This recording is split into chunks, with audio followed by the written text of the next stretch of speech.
సనాతన ధర్మం అంటే ఈ మనిషికి తెలుసా? ఫస్ట్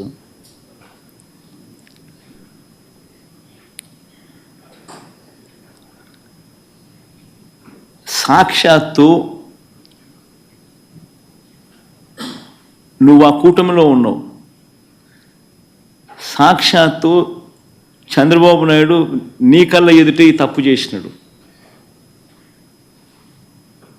తప్పు అని నీకే కాదు, సామాన్యునికి 6 ఏళ్ల పిల్లోనికి కూడా కనిపిస్తూ ఉంది, నీతో సహా.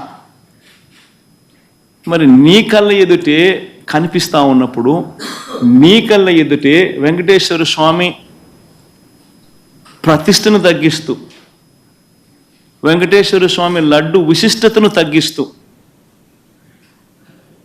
కావాలని దుర్బుద్ధితో రాజకీయాలతో రాజకీయ లబ్ధి పొందేందుకు ఇన్ని కోట్ల మంది వెంకటేశ్వర స్వామి భక్తుల మనసుల్లో ఒక అనుమానం క్రియేట్ చేయడం, దానివల్ల అపవిత్రత తిరుమల తిరుపతి దేవస్థానానికి, తిరుపతి లడ్డు విశిష్టతకు తగ్గిస్తూ జరిగినప్పుడు అందులో నువ్వు కూడా భాగమై, నువ్వు కూడా అది అబద్ధం అని తెలిసి, నువ్వు కూడా ఆ అబద్ధానికి రెక్కలు కట్టి, నువ్వు కూడా అదే దుష్ప్రచారాన్ని చేయడంలో నువ్వే అడుగులు ముందుకు వేస్తూ ఉన్నప్పుడు ఎక్కడ సనాతన ధర్మం గురించి నువ్వు మాట్లాడతారు? కరెక్టేనా మనం చేసేది?